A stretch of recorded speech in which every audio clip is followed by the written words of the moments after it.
कोटेदार पर प्रताड़ना का आरोप लगाते हुए विजयपुर के ग्रामीणों ने उप जिलाधिकारी से लगाई न्याय की गुहार। दुकानदार ने फांसी लगाकर की आत्महत्या, परिजनों में मचा कोहराम। धनशूला गांव में मंदिर के जीर्णोद्धार को ऊर्जा मंत्री ए.के. शर्मा ने ली सुधि, 1,36,70,000 रुपए प्रस्तावित। दिन दहाड़े किया अपहरण, परिजनों के अनुसार 25 लाख की मांगी फिरौती, 3 दिन बाद बताने पुलिस जांच में जुटी। कस्बा के समीप हमलावरों ने हॉकी व चाकू से ताबड़तोड़ वार कर ऑटो रिक्शा चालक को किया जख्मी, गंभीर हालत में जिला अस्पताल भर्ती। गैंगस्टर एक्ट में वांछित 4 अभियुक्त गिरफ्तार, 1.8 किलो गांजा बरामद। शकी मिजाज पति की क्रूरता की शिकायत लेकर विवाहिता ने लगाई एसपी से गुहार, मायका पक्ष में भाई भाभी भी कर रहे आनाकानी। बटला हाउस एनकाउंटर की बरसी पर कलेक्टरेट पर राष्ट्रीय उलेमा काउंसिल का प्रदर्शन, पीएम को संबोधित ज्ञापन जिला प्रशासन को सौंपा। शिक्षक एमएलसी, पूर्व एमएलसी प्रदेश अध्यक्ष के नेतृत्व में माध्यमिक शिक्षक संघ का मंडलीय धरना प्रदर्शन। खेत में काम कर रहे बुजुर्ग की करंट से मौत, एसपी ऑफिस पहुंचे परिजनों ने बिजली विभाग पर लगाया आरोप। आजमगढ़ महोत्सव में मिलेट्स पुनरुद्धार योजना के तहत निकाली रैली, हरिऔध कला केंद्र में सभागार में जागरूकता गोष्ठी का आयोजन। शराब का पैसा नहीं मिला तो पुत्र ने पिता की गला दबाकर और दीवार से सिर टकराकर मौत के घाट उतारा। किश्त जमा न करने पर फाइनेंस कंपनी के पार्किंग से जबरन जब्त हो चुकी कार को ले जाने के मामले में 5 के खिलाफ नामजद, 20 अज्ञात के खिलाफ मुकदमा दर्ज। मेहनगर तहसील क्षेत्र के ग्राम पंचायत विजयपुर के कोटेदार की प्रताड़ना से परेशान गांव के महिला व पुरुष उप जिलाधिकारी से न्याय की गुहार लगाए। आरोप है कि ग्राम पंचायत विजयपुर के कोटेदार दिनेश कुमार यादव की दबंगई के कारण राशन कार्ड धारकों से 3 किलो राशन की कटौती की जा रही है। आरोप है कि प्रत्येक कार्ड धारक से 50 रुपए शुल्क देने की बात कही जा रही है। जब उसका ग्रामीणों ने विरोध किया तो कोटेदार दिनेश कुमार ने कहा कि जो 50 रुपए शुल्क नहीं देगा उसके राशन में 2 से 3 किलो कटौती की जाएगी, अन्यथा वह हमारी शिकायत जहां चाहे वहां करें, हमें कोई फर्क नहीं पड़ता, क्योंकि मुझे भी ऊपर तक देना पड़ता है। इसकी शिकायत लेकर आज ग्रामीण ने उप जिलाधिकारी को प्रार्थना पत्र देकर जांच कर न्याय की गुहार लगाए। उप जिलाधिकारी ने बताया कि तहसीलदार के नेतृत्व में जांच कमेटी गठित की गई है। यदि कोटेदार जरा भी लिप्त पाया जाता है तो उसके विरुद्ध विधि कार्रवाई की जाएगी। फूलपुर तहसील के बिलारमऊ कटार में बीती रात विक्षिप्त दुकानदार ने घर में फांसी लगाकर आत्महत्या कर ली। फूलपुर पुलिस ने घटनास्थल पर पहुंचकर शव को कब्जे में लेकर पोस्टमार्टम के लिए भेज दिया। पवई थाना के बसही गांव निवासी शैलेंद्र सिंह पुत्र रामनाथ सिंह फूलपुर कोतवाली के बिलारमऊ कटार बाजार में हार्डवेयर की दुकान एवं रिहायशी मकान बनवाकर रहते थे। सोमवार की बीती रात शैलेंद्र सिंह ने अपने मकान की छत में लगी कुंडी में रस्सी का फंदा लगाकर आत्महत्या कर लिया।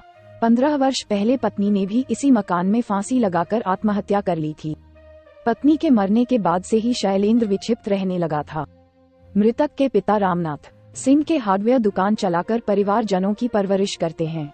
पुत्र की मौत से पिता रामनाथ पर पहाड़ टूट पड़ा है। मृतक शैलेंद्र के पास 2 बेटियां एवं 1 बेटा है। बड़ी बेटी की शादी हो गई है। बेटा वैभव 19 और एक दूसरी पढ़ रही है।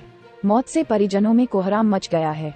फूलपुर पुलिस ने पहुंचकर शव को कब्जे में लेकर पोस्टमार्टम के लिए भेज दिया। कोतवाल फूलपुर गजानंद चौबे का कहना है कि मृतक शैलेंद्र के शव को पुलिस द्वारा पोस्टमार्टम में भेजा गया है। उत्तर प्रदेश सरकार में ऊर्जा व नगर विकास समेत अन्य विभागों के मंत्री ए.के. शर्मा की पहल से आजमगढ़ के ऐतिहासिक मंदिर के पुनरुद्धार की रूपरेखा तैयार की जा रही है। सगड़ी तहसील क्षेत्र के अजमतगढ़ विकास खंड के गांव धनशूला में स्थित अति प्राचीन कालिका मंदिर के जीर्ण शीर्ण हो जाने का उन्होंने संज्ञान लिया है। लोगों ने मंदिर के पुनरुद्धार के लिए धर्मार्थ कार्य मंत्री से अनुरोध किया था और इसके लिए मार्च 2023 में धर्मार्थ कार्य मंत्री को पत्र लिखकर इस मंदिर के जीर्णोद्धार हेतु संबंधित को निर्देशित करने का आग्रह किया था। आजमगढ़ गोरखपुर मुख्य मार्ग पर स्थित इस प्रसिद्ध कालिका मंदिर के जीर्ण शीर्ण हो जाने से श्रद्धालुओं को पूजा पाठ करने में काफी परेशानी हो रही थी। इसके लिए अजमतगढ़ क्षेत्र के निवासियों ने इस मंदिर के पुनरुद्धार हेतु मंत्री को पत्र लिखकर निर्माण की मांग की थी। नगर विकास मंत्री के प्रयासों से अब धर्मार्थ कार्य विभाग ने इसके लिए 1,36,70,000 रुपए की धनराशि प्रस्तावित कर दी है। इससे अब इस प्रसिद्ध मंदिर के जीर्णोद्धार का रास्ता साफ हो गया है। मंत्री A.K. शर्मा ने कहा कि प्रदेश सरकार लोगों की आस्था एवं विश्वास तथा जन भावनाओं का सम्मान करते हुए धार्मिक क्षेत्रों, प्रसिद्ध प्राचीन पूजा स्थलों के विकास व जीर्णोद्धार के लिए कार्य कर रही है। साथ ही ऐसे क्षेत्रों में श्रद्धालुओं के लिए सुविधाओं का भी विकास किया जा रहा है। निजामाबाद थाना क्षेत्र के चकिया हुसैनाबाद गांव से बिलरियागंज के नसीरपुर गांव निवासी युवक का रविवार को दिन दहाड़े अपहरण का मामला सामने आया है। परिजनों ने आरोप लगाया कि अपहरणकर्ताओं ने फोन कर 25 लाख की फिरौती की मांग की है। पुलिस ने इस घटना को 3 दिन दबाए रखा, फिर भी परिजनों की तहरीर पर पुलिस ने मुकदमा दर्ज कर जांच पड़ताल शुरू कर दी है। जानकारी के अनुसार बिलरियागंज थाना क्षेत्र के गुलवा निवासी सन्नो पत्नी हफीज अपने मायके चकिया हुसैनाबाद जाने के लिए नसीरपुर के अलीशेर पुत्र जौवाद से नसीरपुर के ही तैयब पुत्र झिंकू की इनोवा कार बुक कराती है।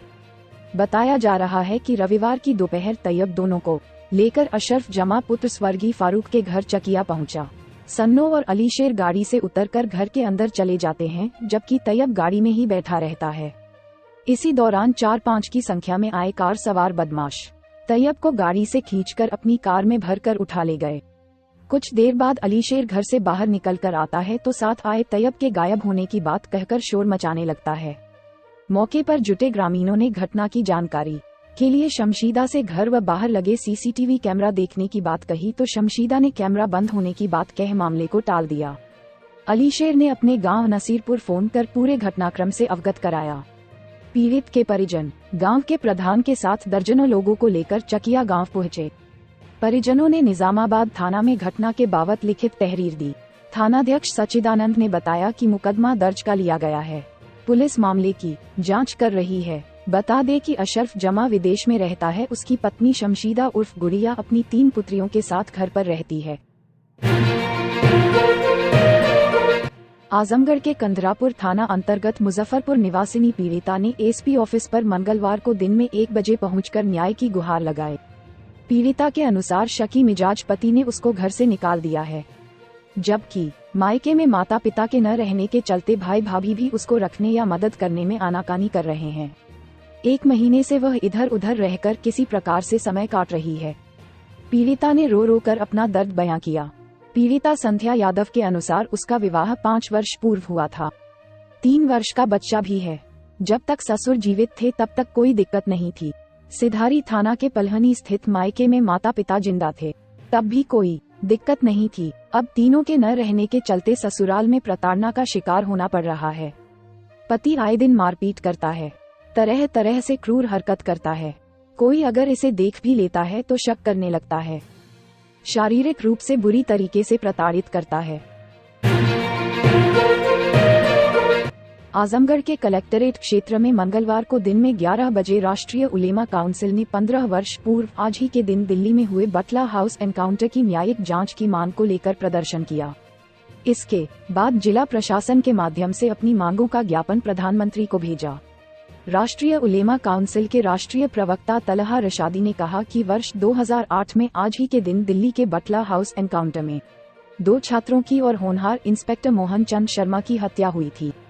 इसके बाद राष्ट्रीय उलेमा काउंसिल का गठन हुआ था और यह जन आंदोलन बनकर खड़ी हुई। तभी से राष्ट्रीय उलेमा काउंसिल न्यायिक जांच की मांग कर रही है। घटना के बाद खौफ का माहौल पैदा हो गया था। आजमगढ़ और पूर्वांचल का नाम बदनाम किया जा रहा था। तब की कांग्रेस की नेतृत्व वाली केंद्र सरकार ने न्यायिक जांच की मांग नहीं मानी थी। इसके बाद केजरीवाल सरकार ने भी मांग नहीं मानी। प्रधानमंत्री भी सबका साथ सबका विकास की बात करते हैं, लेकिन उनकी मांगे नहीं मानी जा रही है। इसीलिए ज्ञापन सौंपा जा रहा है।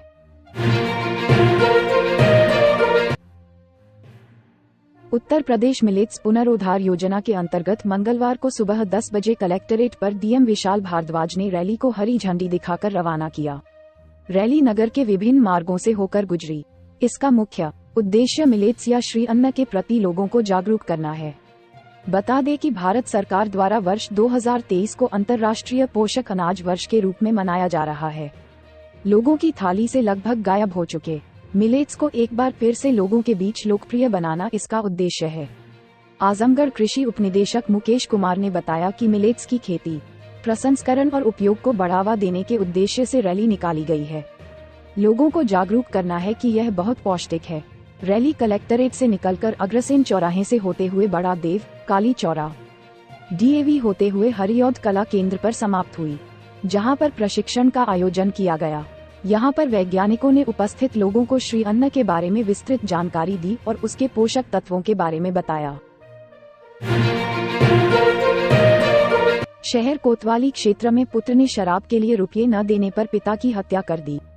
हाफिजपुर में ये घटना हुई। बताया जा रहा है कि पहले गला दबाया, फिर दीवार से टकरा के मौत की घाट का दूसरा के बाद मौके पर पहुंची पुलिस ने लिया और आरोपी पुत्र को भी हिरासत में ले लिया। शहर कोतवाली के हाफिजपुर गांव निवासी बेचियू 65 मंगलवार की शाम अपने घर पर मौजूद थे। तभी पुत्र विशाल पहुंचा और पिता से शराब पीने के लिए पैसा मांगने लगा। बेचियू ने जब मना किया तो विशाल आग बबूला हो गया। पहले गाली गलौज करने लगा। जब विरोध किया गया तो उसने गला दबा दिया और फिर सर को दीवार से टकरा दिया। मौके पर ही बेचियू की मौत हो गई। सूचना के बाद शहर कोतवाल राजकुमार सिंह फोर्स के साथ पहुंचे और कार्रवाई में जुट गए। आजमगढ़ के कप्तानगंज थाना क्षेत्र के पासीपुर में 18 सितंबर को फाइनेंस की गई गाड़ियों के किश्त न जमा करने पर जब्त किए गए वाहनों के पार्किंग से जबरन एक स्विफ्ट कार ले जाने के मामले में पुलिस ने 5 लोगों के खिलाफ नामजद व 20 अज्ञात के खिलाफ मुकदमा दर्ज किया गया है। मामले में एसपी सिटी शैलेंद्र लाल ने बताया कि 2 स्कॉर्पियो से पार्किंग स्थल पर लोग आए थे और जबरन कार को अपने साथ लेकर गए।